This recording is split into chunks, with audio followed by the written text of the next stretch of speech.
Você que está assistindo pela televisão, você liga aqui para rir, eu sei. Você liga nesse canal para ficar rindo da gente, mas essa não é a verdadeira razão. A razão verdadeira pela qual você assiste é porque tem algo dentro de você, tem algo aí clamando dentro de você, e você sabe que estamos falando a verdade.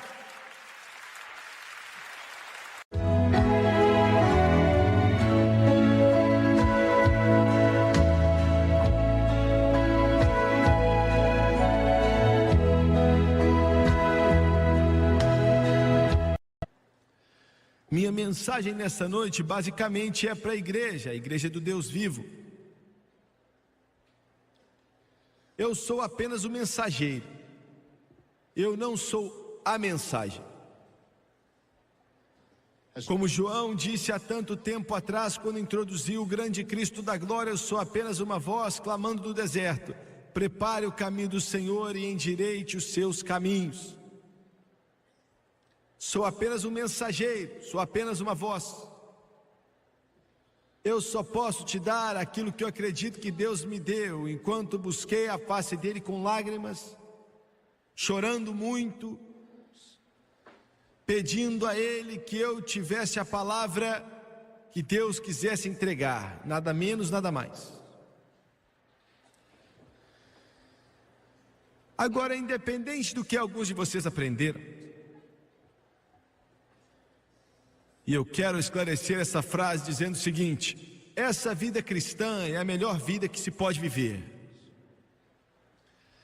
Não há nada que Satanás tenha que pode nem chegar perto e começar a se comparar com o que temos em Jesus Cristo. Quando eu digo que eu estou para dizer, eu não estou apenas usando um exagero, uma psicologia. Eu estou querendo ser sincero de coração, não trocaria hoje o que eu tenho, a presença de Deus, a redenção gloriosa de Jesus Cristo em minha vida, em meu coração, pelo mundo inteiro, se eu tivesse que perder Jesus para isso. Nessa noite você está olhando para um homem realizado. Eu estou realizado. Eu não estou buscando algo, eu já encontrei. Aleluia! E você pela televisão também pode encontrar. É seu se você quiser. Está a uma oração de distância. Ele está sempre esperando. O Senhor Jesus Cristo está. Muito bem. É a melhor vida, é a vida mais maravilhosa, é a vida mais empolgante, é a vida mais realizada. Ainda assim é difícil de dizer isso ao povo que não é salvo, porque não entendem. Eles pensam que é a vida mais chata do mundo inteiro não fazer nada senão ler a Bíblia, ir para a igreja, ler a Bíblia, e ler a Bíblia, ir à igreja, e ler a Bíblia, e vamos de novo, e falar de Jesus, ir para a igreja, e ler a Bíblia, e falar de Jesus, e ir para a igreja.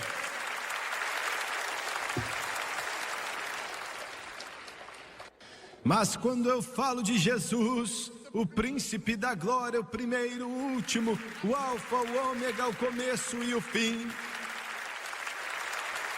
quando eu falo a respeito desse livro que tenho em minhas mãos, que nos mostra a vinha lá de Siló, e o quarto homem, o rei da glória, o primeiro, o último, o alfa e o ômega.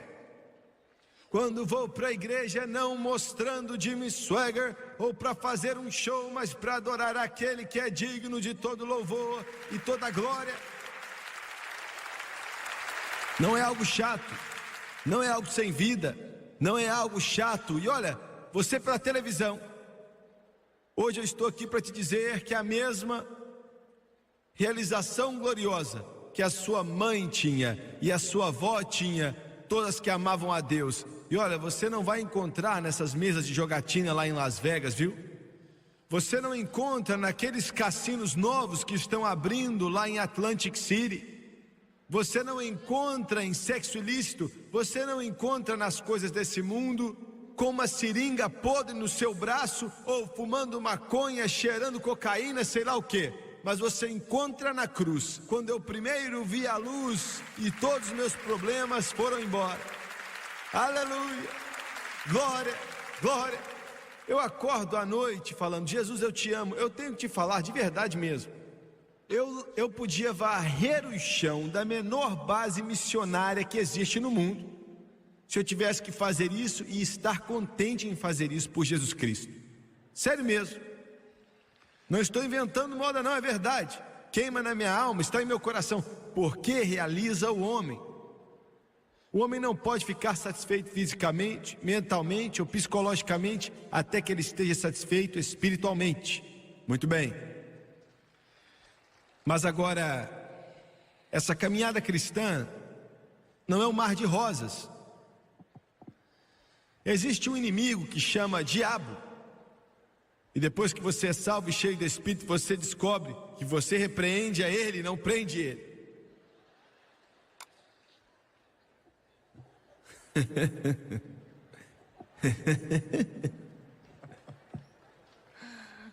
Você sabe o que eu estou falando? Você descobre que vivendo para Deus existem problemas, existem dificuldades, existem alguns obstáculos que atrapalham no meio do caminho. Eu não estaria dizendo a verdade se eu não te falasse pela televisão que quando você vive para Jesus, você vai ter algumas dificuldades e tudo vai ser um mar de rosas, e que você vai viver uma vida linda e que você vai ficar só tocando guitarra e cantando "Vem Jesus" para sempre. Não é por aí.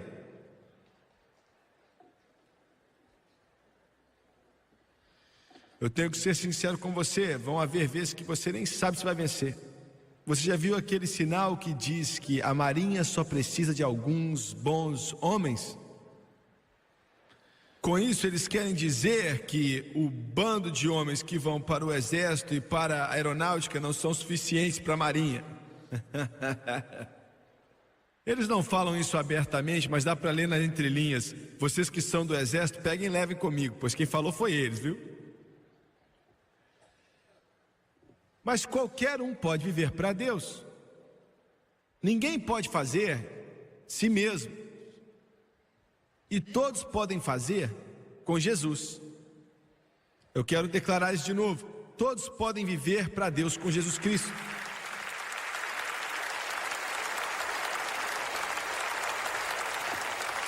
Ainda não estamos no céu, não chegamos em casa, estamos em uma batalha.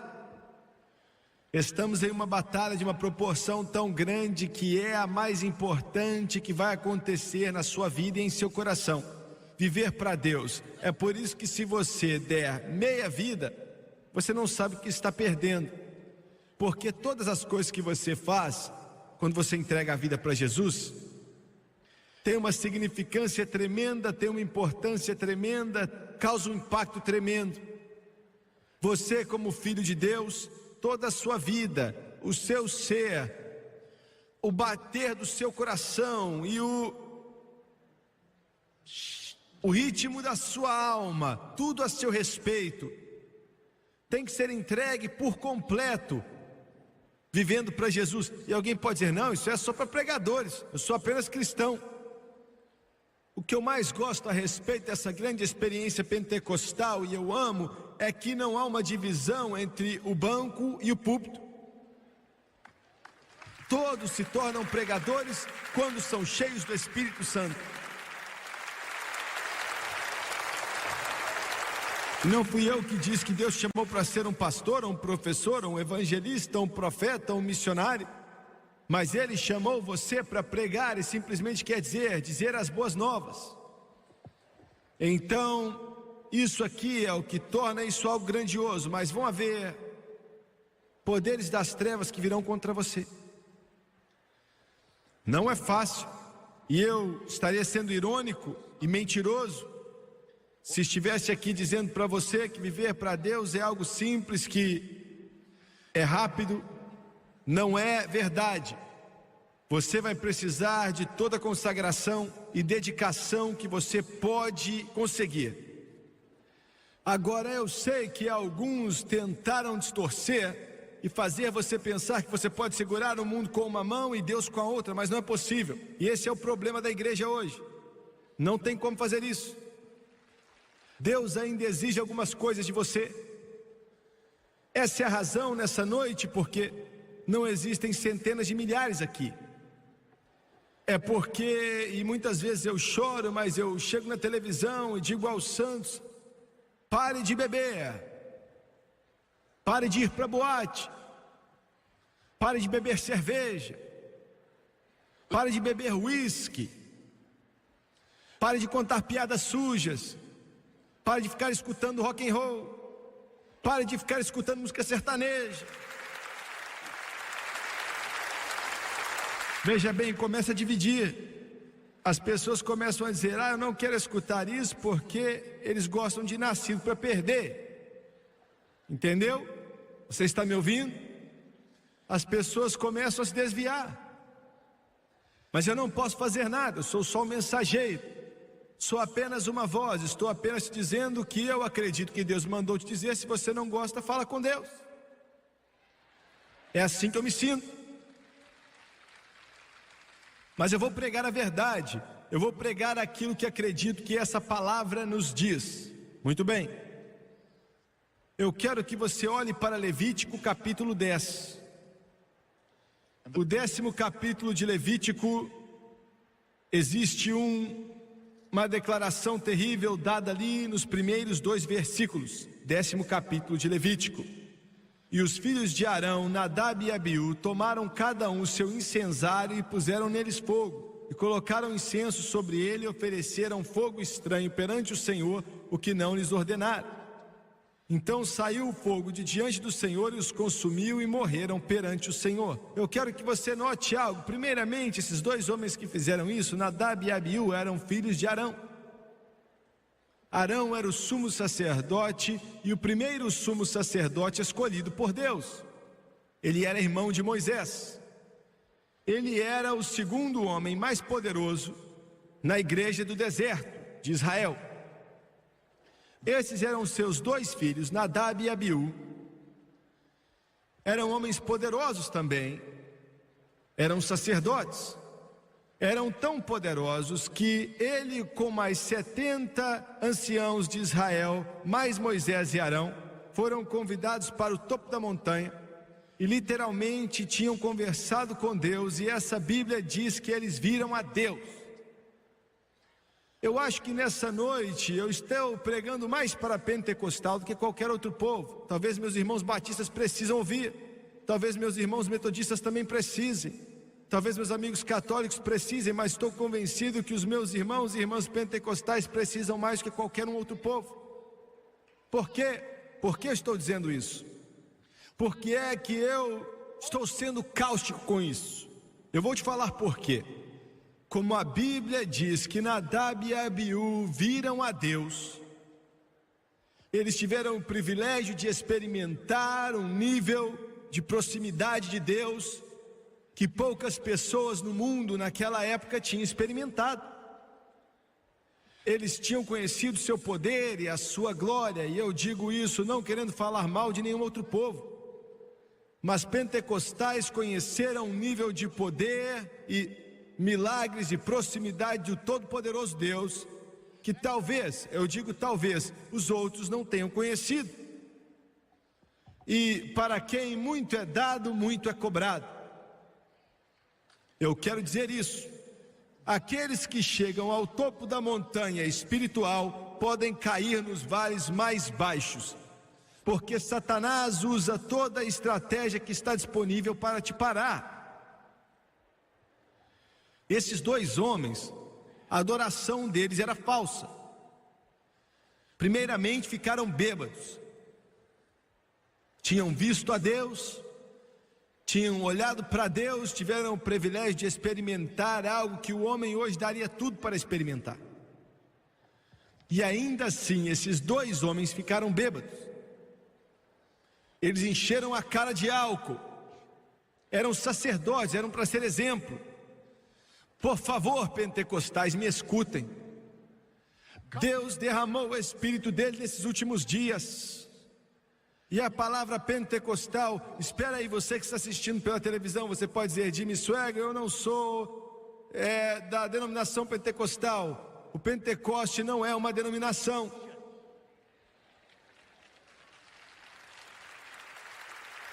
É um derramar do Espírito Santo sobre quem quiser, seja Assembleia de Deus, Batista, Igreja de Deus, ou presbiteriano, ou católico. Ele disse: eu derramarei do meu Espírito sobre toda a carne.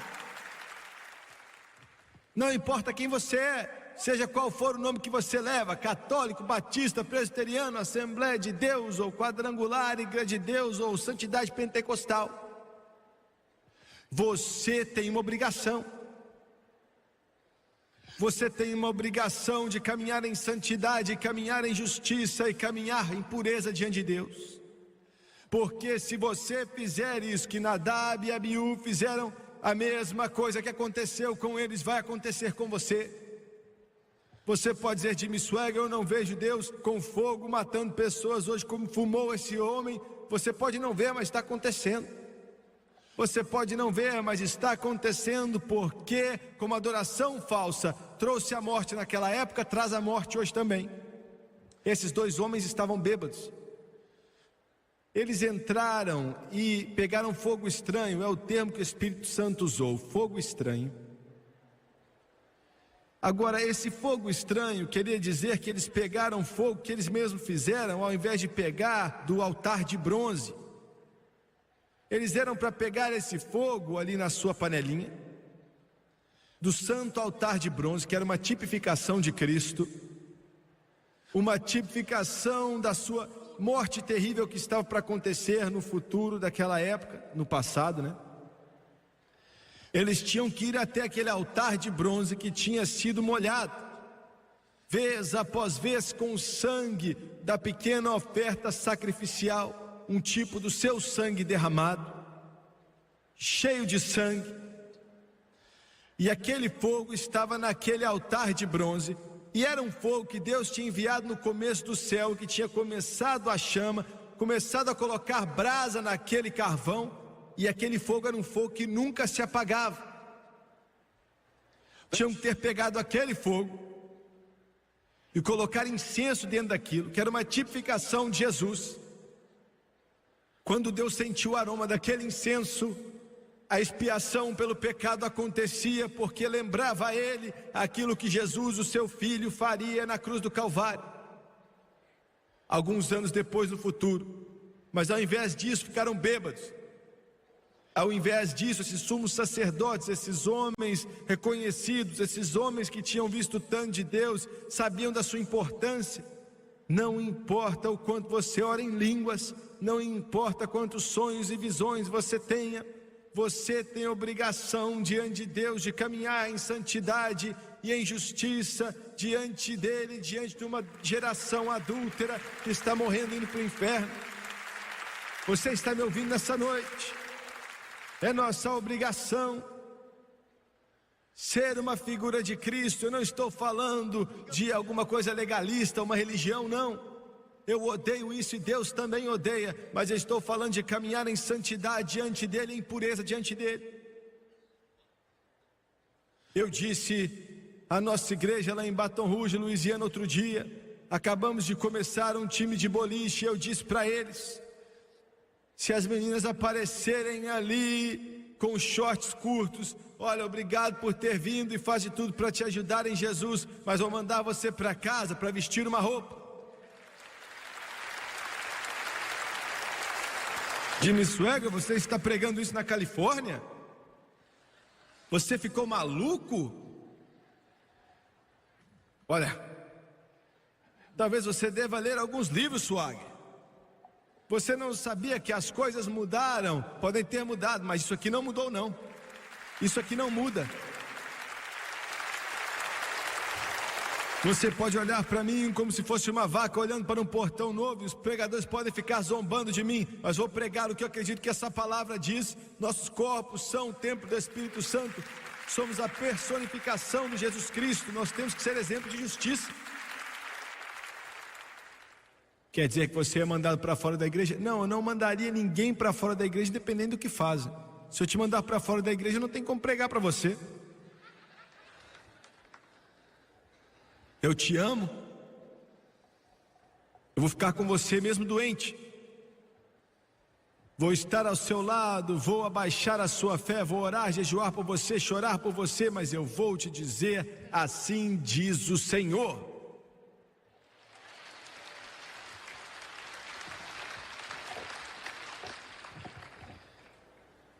Mas ao invés disso, os homens estavam bêbados. E nessa noite eu me pergunto quantos pentecostais estão da mesma forma.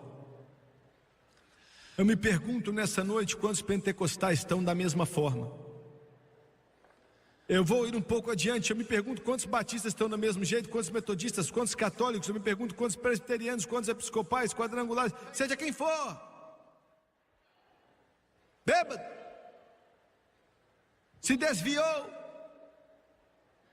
Meu Deus, me dê pregadores por detrás dos púlpitos que não venham pensar apenas em geometria ou geopolítica ou história ou saber escrever para revista, mas pregadores que estão diante de Deus até que eles choram tanto com convicção do Espírito Santo que quando subirem naquele púlpito eles venham falar como se fosse a voz de Deus falando. Falsa adoração. Falsa adoração.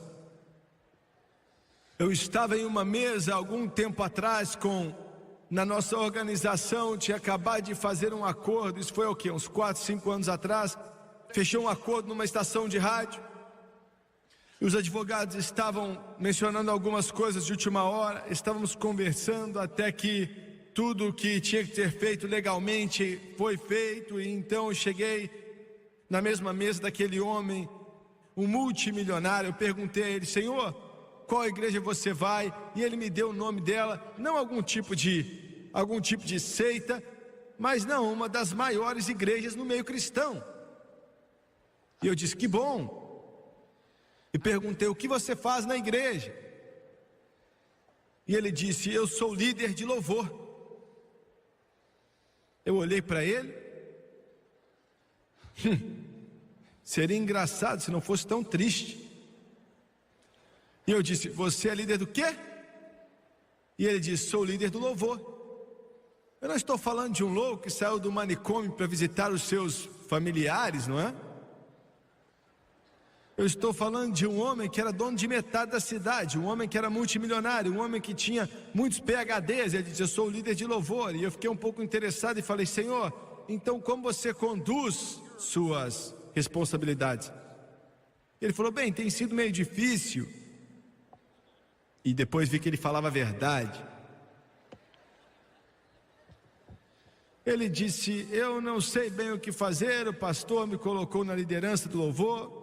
Ele não queria me dizer, mas eu continuei perguntando. E eu falei: o que você faz? E ele disse: bem, eu tento assar o pão, então trazemos o pão enquanto está quente, colocamos no altar e nós cheiramos.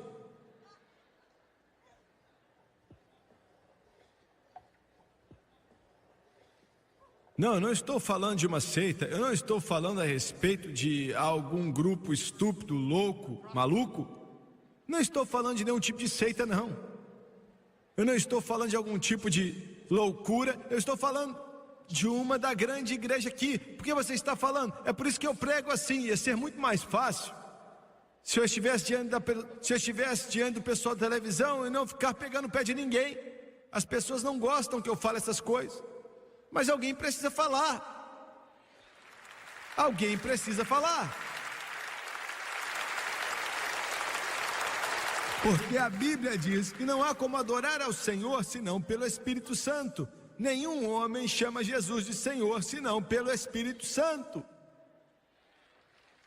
Deus não pode aceitar a maioria das adorações, porque a maioria delas não entendem a sua grandiosidade. O homem de negócios e a inteligência têm que ficar maravilhados dizendo: será que os jornalistas, escuta aqui, jornalista, vocês que nos chamam de antiquados, essa tolice de adoração, você bate as mãos e você levanta os braços e essas coisas ridículas, essas manifestações físicas, que tipo de Deus é isso? Como é que você sugere que adoremos? construir prédios em seu nome. Todas as ruas aonde ele mora são feitas de ouro.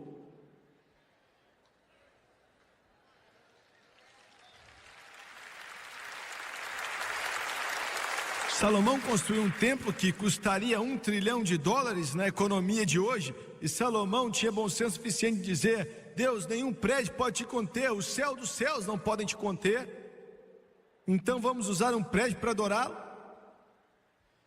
Mas em nossa inteligência, somos espertos, partimos o átomo, mas quem criou foi Deus. Ficamos um pouco mais espertos e nos desenvolvemos, evoluímos do macaco, que beleza, hein? Automaticamente falamos que nossos patriarcas eram macacos. E o livro diz que a tolice de Deus é mais inteligente que a sabedoria do homem. Então vamos adorar a Ele com o nosso intelecto? Ele dá risada dos nossos absurdos. Então como adoramos? Caim tentou com o fruto do campo e não funcionou. Aquilo que o mundo pensa que é tolice e absurdo, a única forma que você pode adorar a Deus é em espírito e em verdade. Não há outro jeito. Com o coração. Com o coração. Você que está assistindo pela televisão, você liga aqui para rir. Eu sei. Você liga nesse canal para ficar rindo da gente, mas essa não é a verdadeira razão. A razão verdadeira pela qual você assiste é porque tem algo dentro de você, tem algo aí clamando dentro de você, e você sabe que estamos falando a verdade. Veja bem, o homem é um ser físico, mas essa casca aqui, ela vai envelhecendo, independente de toda maquiagem e de toda cirurgia, você ainda envelhece, entendeu?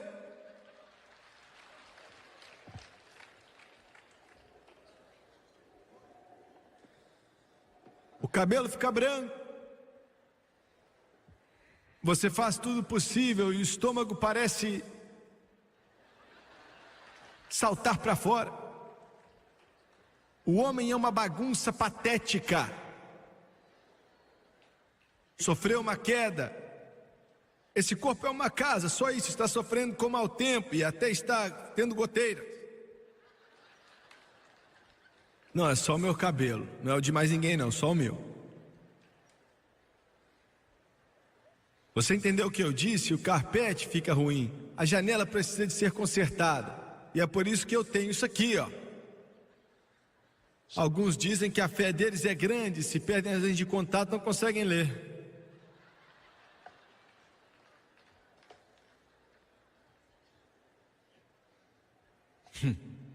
Estou sendo cruel. Você é duro demais. Você é muito mau. Não estou te falando a verdade.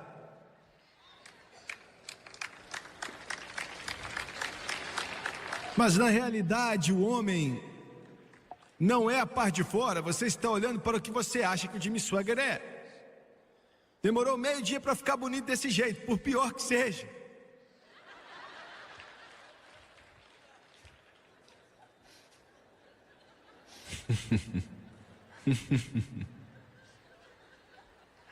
Eu estou olhando para você, não ri não, hein?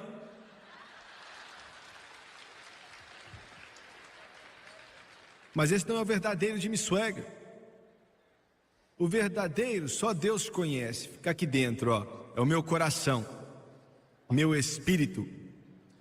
E quando eu adoro a Deus, o meu espírito se derrama na presença dele. Você adora Ele em espírito e em verdade. E tem um efeito tão grande nesse corpo frágil aqui de barro, que às vezes eu não consigo me conter, eu começo a bater as mãos, eu começo a levantar os braços, louvando a Deus. E eu te amo, Batista, mas eu não vou parar de levantar minha mão, independente do que vocês dizem, ou católicos, ou presbiterianos, ou metodistas, ou seja quem for. E eu disse em amor, não fica bravo comigo não. Adoração. Eu disse, o que você faz? Nós assamos pão e cheiramos o pão. E eu perguntei, o que mais você faz? Ele disse: bem, nós contratamos um cantor de sertanejo de vez em quando, com a camisa aberta, levamos ele para lá, ele vai no altar e começa a cantar umas músicas sertanejas. Eu falei: ah, tá, o que mais que você faz? Aí ele disse: ah, quando o pastor joga água no bebê e o pouco de água que ele tem, ele desce e começa a jogar no povo também. Nós damos risada, é maluquice, eu admito. Eu não quero ser sarcástico com ninguém, mas essa é a tolice que experimentamos nas igrejas hoje, quando tentamos adorar a Deus sem adorar a Ele em espírito e em verdade. Sabe por que aquelas pessoas fazem isso? Porque não conhecem a Deus, não sabem o que é Deus, nunca nasceram de novo. Deus é apenas uma palavra para eles, mas quando você o conhece e o poder da ressurreição, Paulo diz que para conhecê-lo, e eu quero conhecer o poder da sua ressurreição, você adora Ele, e vem uma alegria em sua alma, não importa quem você é, quando você conhece como deve conhecer, algum tipo de resposta para com Ele vai acontecer. Escute o que eu digo. Falsa adoração matou aqueles homens e pode te matar hoje também. Falsa adoração te mata. Depois vem uma caminhada falsa. Fique comigo, eu só vou pregar até eu terminar de pregar.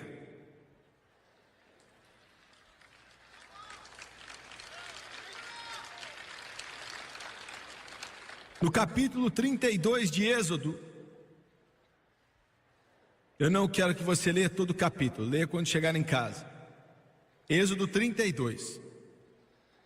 Moisés estava no topo do monte e ele ia receber o maior mover de Deus que a humanidade conhecia fora do Calvário e a ressurreição, que eram os 10 mandamentos. Toda base de lei neste mundo hoje, desde a União Soviética, que é um comunismo que odeia Deus, até o presidente dos Estados Unidos e todas as outras nações, de alguma forma são baseadas nos 10 mandamentos. A civilização não poderia existir. Ele estava na montanha pegando aquilo que era a textura de toda a sociedade. Deus, irado, você pode ler ali, disse: Moisés, desça, aquele povo se corrompeu. E eu não estou falando de um bando de ímpios, eu não estou falando de um bando de egípcios adorando seus ídolos, eu não estou falando a respeito de algum tipo de nação ímpia ou que adorava ao diabo, ou isso. Estou falando do povo escolhido de Deus.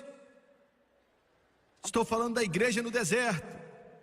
Estou falando de estar bem no meio do maior mover de Deus que o mundo já conheceu. Hoje existe uma dupla atração que está acontecendo no cristianismo. Existe uma atração para Deus e algo que te puxa para longe de Deus ao mesmo tempo. É como se 2 rios estivessem correndo um ao lado do outro em direções opostas. Existem mais pessoas sendo salvas hoje do que em toda a história, mas existe um declínio espiritual maior hoje do que em toda a história também. Muitas igrejas estão pegando fogo e muitas estão se desviando. Ao mesmo tempo que Deus estava dando a Moisés os 10 mandamentos, escrevendo com o dedo de Deus: não terão outro Deus a não ser eu, não matarás, não roubarás, não vão dar testemunho falso, não vai cometer adultério, etc, etc. Embaixo da montanha o povo tinha dito a Arão: ah, não sabemos onde está Moisés, ele já está lá faz semana. Não sabemos onde está, não sabemos o que aconteceu com ele, estamos aqui, não sabemos o que está acontecendo.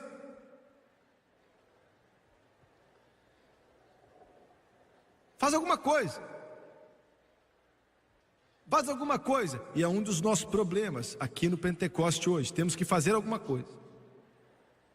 Temos que colocar uma fumaça azul nos corredores. Ou tem pregador que está lendo a mente agora, pensamento positivo.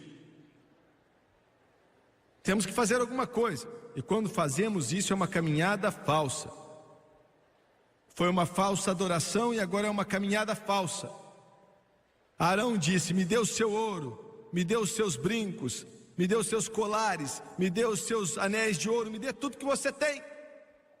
E deram a ele o ouro e ele Então Arão, o sacerdote, o sumo sacerdote, fez um bezerro de ouro.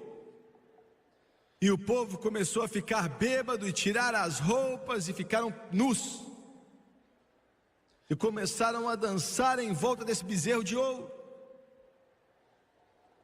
E começaram a se envolver e adorar e fazer orgias.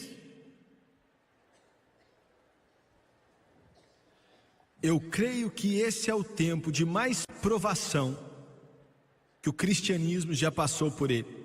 Você pode perguntar, como é que você sabe disso? Eu sei pela seguinte razão: Satanás está entrando nos nossos quartos e nas nossas salas de TV, com a maior sujeira, com o que tem de mais podre, com a perversão que vem direto do inferno. Faz pouco tempo que ele mudou a sua tática. Nos anos 60 ele tentou vir se fosse com um soco na alma da América, mas foi algo tão terrível que o homem se rebelou contra aquilo. Escreveram canções falando do paizão, Deus, e do espuquinho, o Espírito Santo, e falando de um bastardo, Jesus Cristo. Vocês ouviram bem? Deus nos perdoe, blasfemando com a boca mesmo. E faz alguns anos ele mudou a sua tática. A sua situação é comum na televisão. Olha só, hoje em dia ninguém pensa mais em nada. Homem e mulher vivem juntos sem precisar se casar, eles vivem juntos, e é uma piadinha até hoje em dia, não é? Nossos jovens, eles estão cheios disso, dessa insinuação suja. Eles não aparecem na TV dizendo que o pregador é louco, que a Bíblia é estúpida. Falam isso subliminarmente. E os nossos jovens são criados em meio a essa aura de distorção da mente. E essa é a tentativa de Satanás, distorcer a mente. Essa é a razão pela qual, quando um pregador como eu, ou esse que estão aqui nessa noite, quando estão por detrás de um púlpito na televisão e dizem isso está errado, isso vai acabar com a sua vida, isso é do inferno, parece que somos loucos. Parece como se um homem que estivesse possesso, um demente, porque todos estão fazendo, e quando a metade da igreja também começa a fazer essas coisas, aí parece que somos uma voz aqui no deserto, em algum lugar. É por isso que é a era mais perigosa. Nada é sagrado mais, nada é santo. A palavra envergonhar, nós adolescentes nem sabemos mais o que é isso.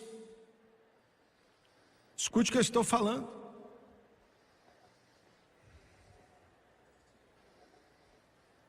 Estavam nus. Não é nada de novo, isso é antigo. Satanás já tentou essa tática faz muito tempo. Uma caminhada falsa. Moisés desceu e ele pegou aqueles 10 mandamentos, aquelas pedras em sua mão. Escute o que eu estou para te dizer. E com raiva ele pegou aquelas pedras e jogou no chão. E não há uma só palavra de condenação nessa Bíblia que Deus usou contra ele por fazer isso, pois foi algo completamente ignorado. Ele teve que voltar no topo daquela montanha e chorar mais 40 dias e noites. Deus nunca o repreendeu nem falou nada com ele. 3.000 israelitas morreram. 3.000. Assim como uma falsa adoração te mata, uma falsa caminhada te mata também. Olha, você me escute, você que está me assistindo pela televisão aqui. Você pode colocar o cantor de sertanejo no seu púlpito, que já cantaram sábado à noite na boate e agora vão cantar na sua igreja domingo de manhã. Vai chamar a atenção de muita gente. Mas, Senhor, você está sujando esse evangelho de Jesus Cristo. E você está condenando os seus jovens ao inferno por fazer isso.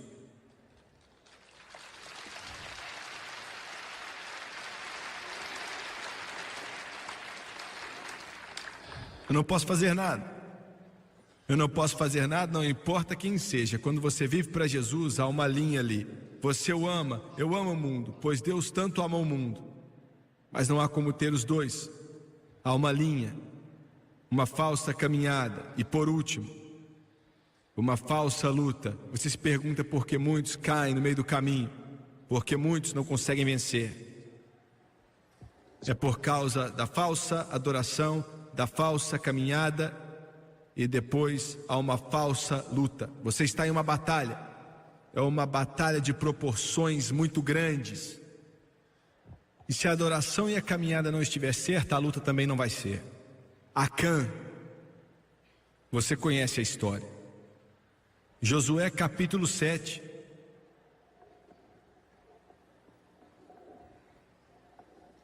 O povo de Deus foi contra uma pequena cidade pelo nome de Ai. Tinham acabado de vencer Jericó com o grande milagre do céu. –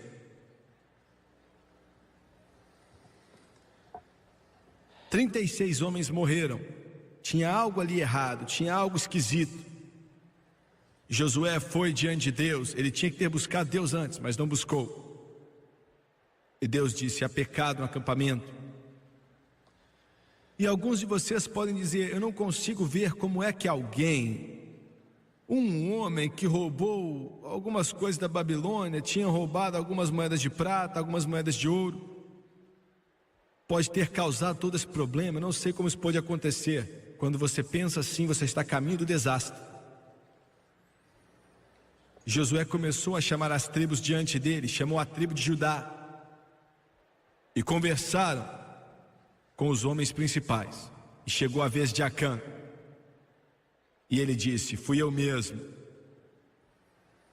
Eles apedrejaram a ele e toda a sua família, porque todos conspiraram juntos. Espera aí, você lê isso nesse livro e você diz: isso é crueldade. Isso é crueldade, é mesmo? É cruel um médico cortar o câncer de um corpo para salvar a vida dele? Não. É cruel que uma nação vá para a guerra para evitar que uma nação corrupta domine o mundo? Não.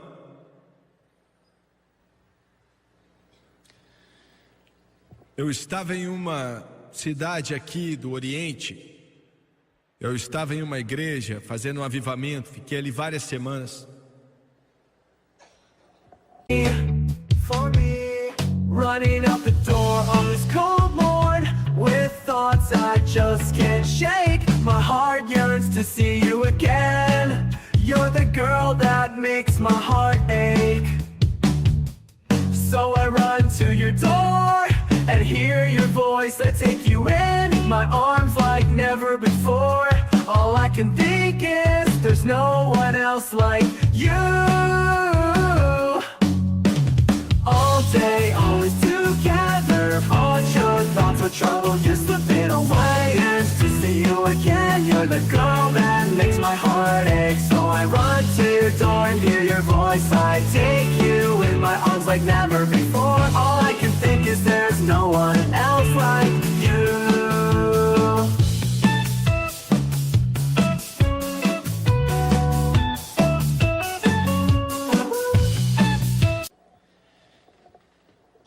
O culto naquela noite acabou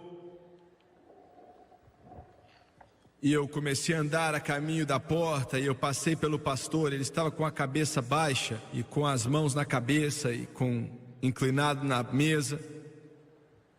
Eu sabia que algo estava errado e eu perguntei: pastor, qual é o problema? Era uma situação que ele não tinha como resolver, já era tarde demais.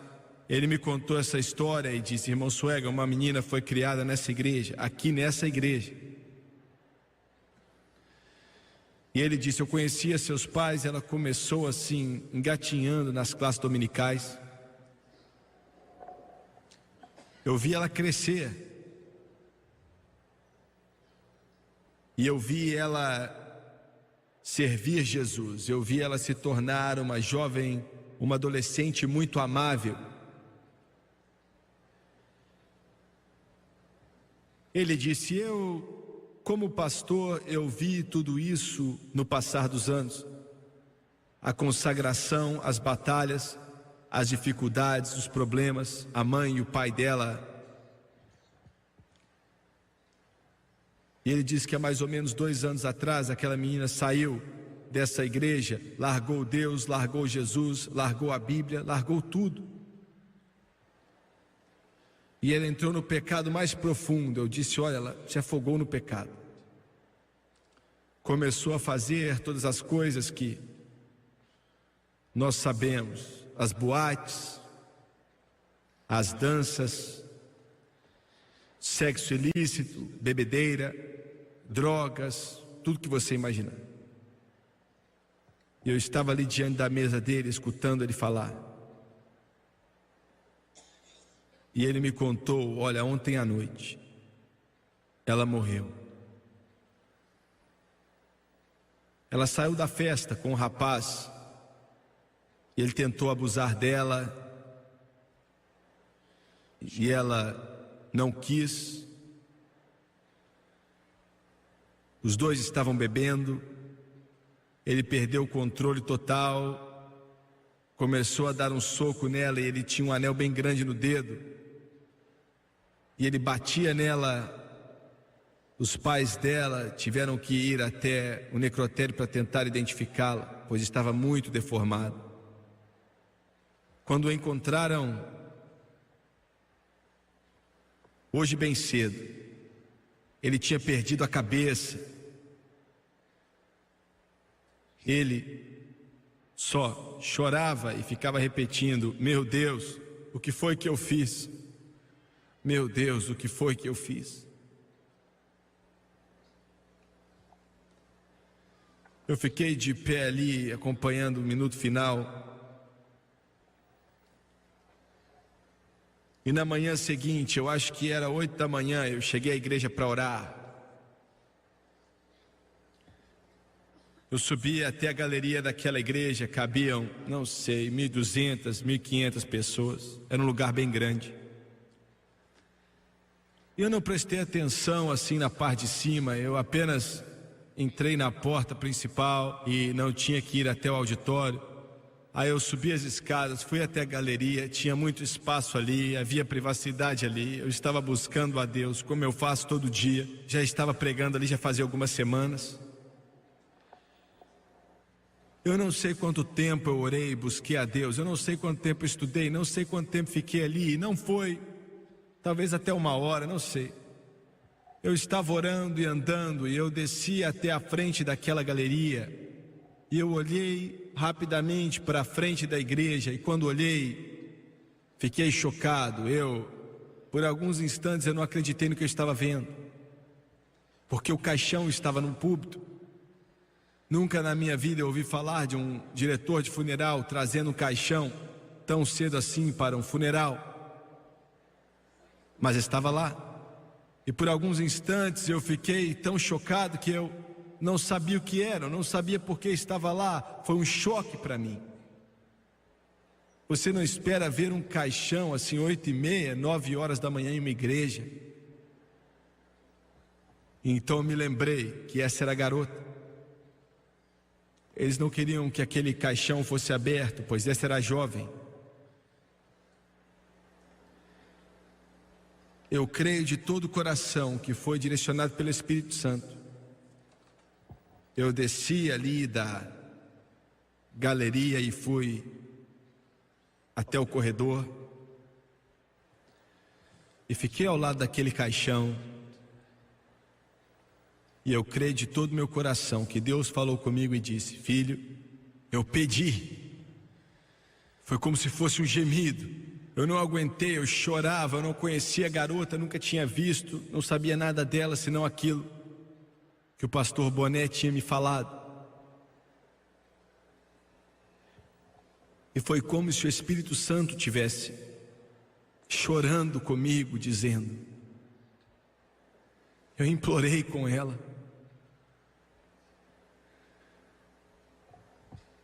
Eu falei com ela, vez após vez após vez. Eu tentei alcançá-la o máximo que eu pude.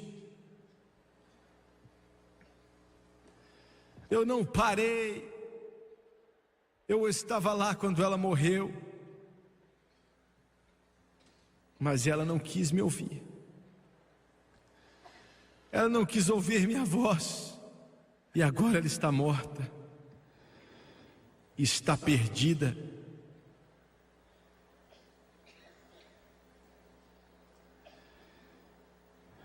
Sempre uma falsa adoração e uma falsa caminhada produz uma falsa luta e traz morte. Sempre. Abaixe sua cabeça, por favor.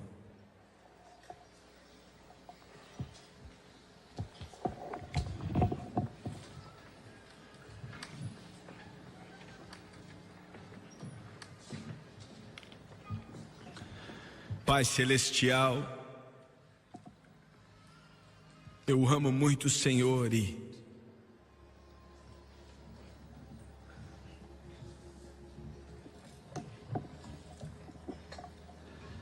ainda assim, Deus, eu choro por dentro. Venha se mover nesse lugar. Mova na vida das pessoas pela TV, Deus, seja quem eles forem, por favor. Eu peço que em nome de Jesus, o teu Espírito, a tua presença venha vir sobre esse lugar. Eu peço por uma convicção do Espírito Santo, que venha sobre esse lugar, de olhos fechados e cabeças baixas.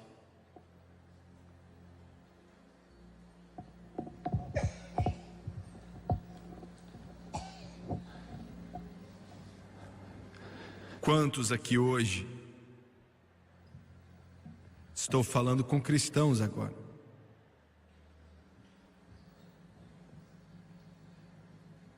existe uma falha, uma falsa adoração, uma falsa caminhada que está produzindo uma luta falsa e vai te matar. Quantos podem levantar a mão e dizer: Jimmy Swaggart, não estou vivendo bem? Agora me escute com atenção, eu não estou vivendo bem. E sei que se eu continuar vivendo assim, isso vai trazer muitas dificuldades para a minha vida. Você pode orar por mim? Estou vendo uma mão ali, outra mão ali, outra mão ali. Estou vendo as mãos se levantando nesse lugar. Deus ama o seu coração. Quantos ali na arquibancada? Ore por mim, levante a mão. Estou vendo. Das arquibancadas, ali na sacada. Levante, por favor. Lá em cima, quantos podem levantar as mãos pedindo oração? Obrigado, Deus ama você. Aqui do meu lado esquerdo, ore por mim. Uma falsa caminhada, uma falsa adoração e uma falsa batalha. Eu quero que todos nesse lugar se levantem, por favor. Por favor, se coloque de pé. Querido Deus, louvado seja Deus. Eu quero pedir o Tomás e as meninas para cantarem. Ô Salvador, não passe por mim sem me notar, estou aqui. Enquanto outros estão chamando, não passe despercebido por mim. E enquanto eles cantam, daqui a pouco, eu quero que todos vocês que levantaram as mãos aqui nesse ginásio, seja quem você for, aonde quer que você esteja, eu quero que você desça esses corredores. Se você levantou as mãos, vocês que estão aqui e não levantaram a mão, e Deus está falando com você, você está debaixo de uma convicção pesada agora, eu quero que você venha. Não importa quem você seja ou qual igreja você esteja indo, não estamos abrindo a porta para nenhuma igreja, pois nenhuma igreja pode salvar. Estou falando a respeito de ter um relacionamento, um encontro pessoal com Jesus Cristo. Eu quero que você venha enquanto eles cantam. Venha.